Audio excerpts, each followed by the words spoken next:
Dr. Corsi, we've had a lot of exciting firsts on your show, and today I'm excited to announce that the Jason Goodman YouTube channel is back in business for live streaming. Hello, Dr. Corsi, how are you? Well, that's great. Congratulations. How did you manage to pull that off? It was a very complex process of basically waiting until the time expired because YouTube never responds when you try to Uh, write to them about these problems. But luckily, we're able to be broadcasting right now to thousands of viewers on the Jason Goodman YouTube channel, the Crowdsource the Truth 2 YouTube channel, and of course the Jerome Corsi YouTube channel. So everyone who's watching us now will have an opportunity to watch the sponsor exclusive show that's going to be starting at 5:30. That'll be on Subscribestar and Patreon, and we're going to be talking all about President Trump's response to the coronavirus. How did you feel about it, Doctor? well, I mean, I felt like the president's done much more quickly than any other president, certainly more quickly than President Obama did during swine flu. This was an immediate response. And the money is going to flow. I think it's going to be the provision of small business loans. We're going to have bank liquidity. This is the best that can be done. I think the quarantine of flights from Europe is probably a good idea. Europe is now, a socialist set of countries, and they have wide open borders. Their sanitation and their health systems are rapidly approaching third world again. So I think probably a smart move. Now, clearly, President Trump is going to get pounded for all this. The left is not going to be in any way happy about it. The left is going to go right at him and say, this again is more indications that President Trump doesn't know what he's doing. He didn't respond soon enough, et cetera, et cetera, et cetera. And the panic being created by the mainstream media I've never seen before in my life. I mean, this mainstream media is constantly drumming up one thing after another to try to get President Trump out of office. I mean, do you remember I asked at the dinner table last night, what was the big crisis 1 month ago, February Yeah, February 12th. What we were all worried about, February 12th. Well, everybody looked and said, well, I don't know, was it? Finally, one of the family remembered, well, impeachment. right. Yes, we're It's having like a Trivial Senate Pursuit. trial. Yeah, We're having, it's already trivia right. because the mainstream media is now, that one didn't work. Russiagate didn't work. Who is Mueller? Anybody remember Mueller? Oh, I do, but I mean, anybody else? Yeah. And so therefore, one after another, it just comes and goes. And I pulled up this information on the 2009, it was N1H1, which Hmm. was swine flu, H1N1, swine flu. And it's amazing it started essentially a month later. It was in April. First case was detected April 2009 in the United States. Do you remember what was going on in 2009? This was not big news. You know what was big news? You remember I don't remember. 2009? No. Well, it was the subprime crisis and Oh, all of right. the Lehman Brothers failing and the Bear Stearns failing and the banks needing a bailout and Obama coming forward with his big subsidy plan. Don't you remember all that? Of We course. had Yes. shovel-ready jobs. Don't you remember the shovel-ready jobs? The most And the mainstream memorable media was all aspect of all that for me was just how incredibly nervous and sweaty Hank Paulson looked every time you saw him on the TV. You thought he was about to have a heart attack. yeah. But Well, he how could probably I forget? probably should have. I mean, look, the N1, H1N1, H1N1, the swine flu, uh, produced a lot more. It was like 1,000 deaths before Hmm. President Obama even really reacted. Hmm. You had cases developing so that the CDC was kicked into action around April 21st. But it was not big news again. And then it continued to build. It was on April 25th that the 2009 that the World Health Organization declared a possible pandemic, and it got raised up to various levels and became declared a pandemic. The CDC labs weren't kicked into place until the end of April. And you see it went on. The cases began to decline in June and July, but they didn't taper out altogether until October 2009. It went on for that length of time, and it probably will go on equally for a similar period of time here in the United States with the current coronavirus. A vaccine was developed. It was brought out in 2009. That's really what brought it to an end. Essentially it was in October 2009 that the vaccine was really becoming available, and that's when it finally ended. But it was a much more severe incident than it has been so far in the United States. And the statistics which came out of it, the vast majority of cases did end up without any serious health consequences. But again, I think what we're going to find out here is the vast majority of people are also going to survive this coronavirus. But yet we are shutting down America. Yeah. I mean, and the mainstream media is making this so. I guess all the small businesses in America are now going to be at risk of going out of business.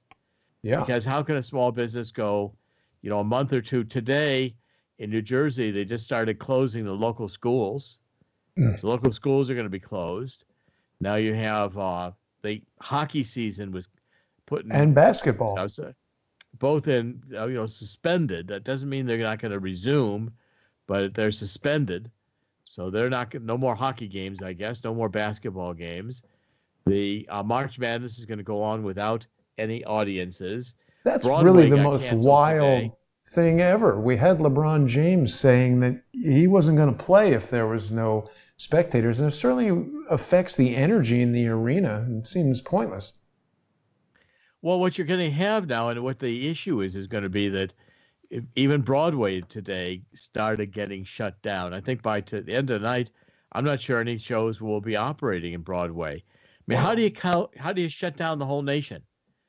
Basically, and what do we have under 100 deaths? I mean, it's incredible. We have, I ran the statistics the other day. If people have any idea in terms of, and people don't, but in terms of how many deaths we have from the highway, how many people, Jason, just guess, how many people do you think die on the highway every day? Every day. Every day. Certainly hundreds, I would say. Well, it's not hundreds, but it is 100. I mean, highway deaths are highway deaths and accidents. I pulled the statistics up the other day. Crashes happening all the time. Per year, if you just take a look at some of these statistics, and they break down the statistics even by state, but there are 1.25 million people die in this. These statistics are just incredible. I've got to pull them up. 1.25 million people. These are the annual global statistics. 1.25 million people die worldwide in auto crashes. 37,000 people die in road crashes each year in the United States. That's a about huge number. 2.35 million are injured or disabled.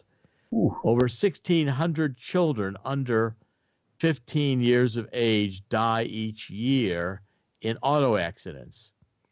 And it's just unbelievable. I mean, these are the kinds of statistics, when you look at it and you put it in perspective, with how many people are dying with the ordinary flu, which is, again, much more than we have with coronavirus, but nobody is shutting it. People don't stop driving. Yeah, They're not shutting down the highways. Why aren't they demanding that President Trump cancel all cars? Right. I mean, it's ridiculous that we should say, okay, no more driving. That's it. Roads are closed. These statistics here, these are very interesting statistics on car deaths. Let's listen to these for a minute. It's 90 people die in car accidents every day. Wow. 3 million are injured in car accidents. 2 million drivers in car accidents experience permanent injuries. And yet 1 in 7 people don't wear seatbelts. Wow. Even though, it's still don't wear seatbelts. And They don't stop driving. You know, cars aren't forbidden. The roads aren't closed. Hmm. Say how many people die of of the flu. What And about just to check. cancer? Oh, sure. They don't have How some about $50 billion package for cancer. You know, Dr. Corsi, I was doing how something about I from don't. obesity? I mean, Right. it's 12,000 between 12 and 25,000 people a year die of the flu. And again, I'm saying we have under 100 deaths of coronavirus, and yet everybody is going completely panicked over it. And it seems to me it's if the mainstream media, if this were Obama in office, you would not be seeing these kinds of numbers. It wouldn't be happening.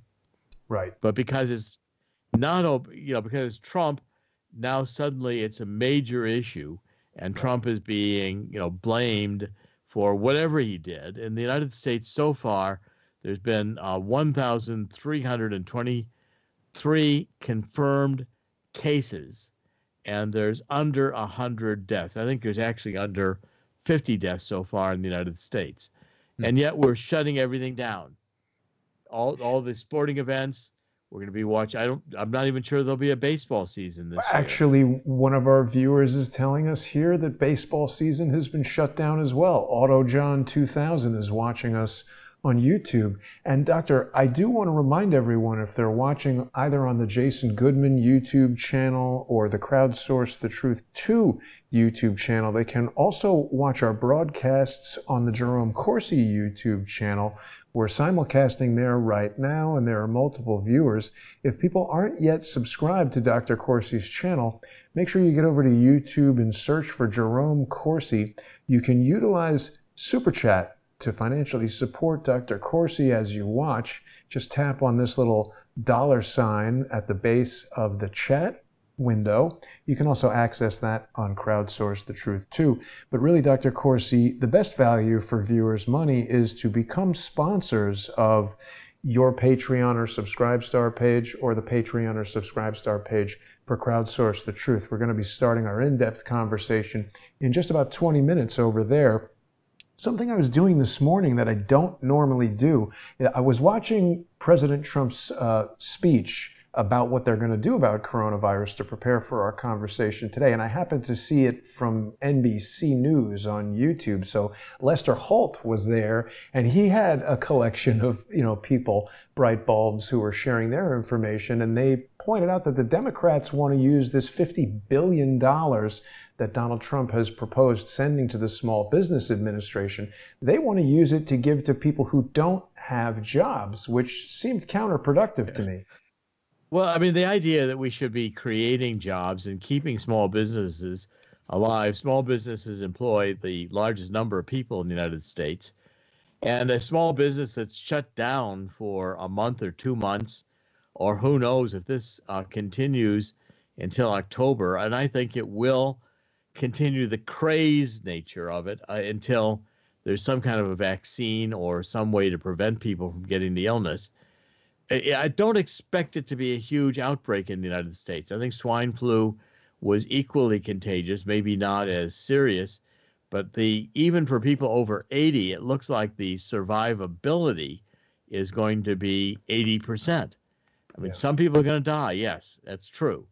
But again, like I say, car accidents, even if we looked at the statistics for abortions, they would be shocking in relationship to the outrage and fear over the coronavirus, which I think is all out of proportion to reality, and politically driven, with the mainstream media taking the opportunity to punish Donald Trump, where the swine flu in 2009, the mainstream media largely gave Obama a pass. Yeah. Dr. Corsi, Jack Koo comments that they wanted to manipulate the market, which I think is accurate. Jack is also using a very interesting emoji of a virus, so that's cool to see. What do you think about what's happening to the stock market? You've got a lot of experience in investing in the financial world. First of all, I tell people if they don't need the money, don't cash out now. And this kind of a panic selling or downturn so rapid, the only ones who get out with their money are the ones who anticipated it and got out before the downturn started. And there were some of those, or in the very beginning of the downturn, if you recognized it the first day or so, you could get out with virtually all your money. But by now, where the stock market's lost approximately 8,000 points, like one-fourth of Ooh, its value, wow. you'll be getting out. You'll be that much of a plunge. This is probably one of the most, certainly going to be historically, maybe the greatest percentage or the greatest point, probably for sure already the greatest point downturn. But again, I tell people, don't panic. The stock market, the fundamentals of the economy are sound.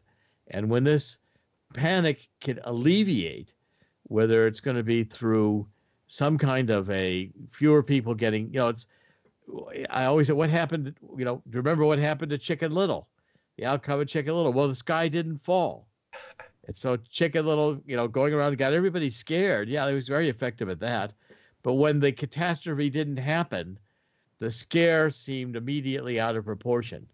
And yet the mainstream media went on from the sky's going to fall to look at the emperor's new clothes. I mean, the mainstream media is constantly fabricating something these days and has the ability to produce this kind of a craze. This is what this is. It's an overreaction. Now, I don't mean to say that the coronavirus is not serious. If you get it, you're going to be sick. It's like a bad flu. You're going to be sick. Yeah. But the point is, it can be treated. The nature of this virus can be treated with a combination of HIV drugs to boost your immune system and the SARS type of drugs, which handle a respiratory ailment. And the vast majority of people who get it will be sick for a while, like a flu, maybe a severe flu, and you'll recover. It's not like the Middle Ages or, the Peloponnesian War. Thucydides writing about the plague and everybody dies and they get sick in the morning and they're dead at night. It's not like 1918 Right. with the influenza where we didn't understand, hygiene and antiseptic. We didn't have antibiotics. We didn't have means to combat it. We didn't understand viruses. And, we are going to pass this virus on. Yes, but I don't think that China is going to be extremely severe. I predicted this from the beginning. Europe is going to be severe because in Europe, as I say, the socialism, the open borders have allowed people from China and around the world to come in. And the hospitals, because of the national healthcare systems, are not nearly what they should be to handle the health problem. Dr. Corsi, I was speaking to an Austrian friend of mine who for several years has lived in Hong Kong with his wife who is Chinese, and they moved to Australia just about 2 months ago. And he was telling me that, he was looking at different, Chinese social media websites where Chinese people were bragging about having defied the ban and left and gone to Europe and noting where there were different pockets of coronavirus coming up in Europe. So that was quite bizarre that people were boasting about that. We've got just a few minutes left here on YouTube before we transition over to the sponsor exclusive show. I just wanted to ask you one thing that we can cover in depth when we go to that show. Everybody knows that the Clintons were involved in this blood scandal where they took tainted blood from Arkansas and sold it to patients, hemophiliacs, and people who needed that blood to live. They were infected with HIV. We know they've injected, pardon the pun, a ton of faulty pharmaceuticals into underprivileged countries around the world. Many people have pointed out various patents for versions of coronavirus, including one that's held by the Pirbright Institute, which receives substantial funding from the Bill and Melinda Gates Foundation. We've also heard about Bill Gates funding several pharmaceutical company efforts to create a vaccine. Is this a matter of somebody creating a problem and then offering a solution to earn billions? It could be, but I think, the virus might have been created in a biolab. It's possible. I've looked at the medical science and the sequencing of it. It's possible that there is grafting of some of the protein strains that would attack HIV grafted onto a SARS virus. But it started in Wuhan. It's a Chinese virus, and it's not xenophobic to point out the reality, the facts. It started in China. And I think there will be vaccines and other treatments coming along quickly, maybe more so than ever before, because of the cutting of the red tape that President Trump is doing. The point I want to make of the stock market is that every one of these downturns, eventually the stock market comes back. And if you hold, this is the advice I gave in 1987 when it crashed, if you hold, you won't lose anything. But it'll probably come back and exceed its former levels. Do you remember right after 9/11? Yeah. How everybody said, how is the stock market ever going to come back? Right. We were closing everything. You know, the sports shut down, everything shut down. And how is the country ever going to survive? Well, we not only survived, but we built the Freedom Tower. We're back. We have accomplished economic growth. This is not the end of the world. Now, if we can contain the panic, and that's, I think, politically driven right now by the mainstream media. So people start thinking and realizing, you know, yes, I don't want to go through risky encounters, but, you know, the normal, you're still going to have to go to the store. Yeah. You're still going to have to do certain amount of going, you know, get gas in your car, do certain things. People are going to be, yes, working from home more, but I don't think the economy is going to shut down. Now, some industries, travel industry, cruise industry, airlines, these are going to be hurt.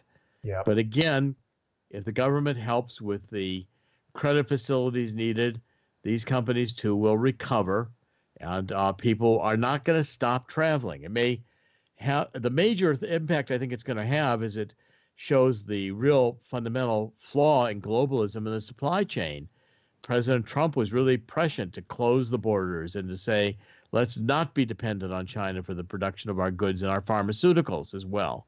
I feel like he's almost flipping it on its head. If this is a deep state movement to try to redo essentially the impeachment of President Trump, he's doing a good job of turning it on its head. Dr. Corsi, we're about to transition over to our sponsor exclusive show. Before we do that, I do want to let everyone know that your new book, Coup d'etat, exposing deep state treason and the plan to re-elect Donald Trump, is out right now. People can get it on Amazon.com. I'm not getting any interviews right now. I mean, it's, you know, coronavirus 24 hours a day. Right. And CorsiNation.com, we're going to try to get going again on Monday, beginning of next week. And it'll be a brand new site. It's going to be much more robust. I think everybody will enjoy it more and get more value out of it. But the coronavirus is, as I said, it's going to be coronavirus for the next period of time on the mainstream media, and that's all you're going to hear. But I guarantee you the sky isn't falling, and this too will come to an end. Absolutely, Dr. Corsi. And it's funny, Otto John has some good comments today. He's telling us he would be more scared of the vaccine. And I agree with that. Dr. Corsi, I'll see you in just a moment over on Patreon and Subscribestar. If people are not yet sponsors, please join us on patreon.com/Jerome Corsi, patreon.com/crowdsourcethetruth, or Subscribestar with both of those extensions. And we'll see everybody for the sponsor exclusive show starting at 5:30. Thanks for tuning in, everyone. All right. Thank you very much.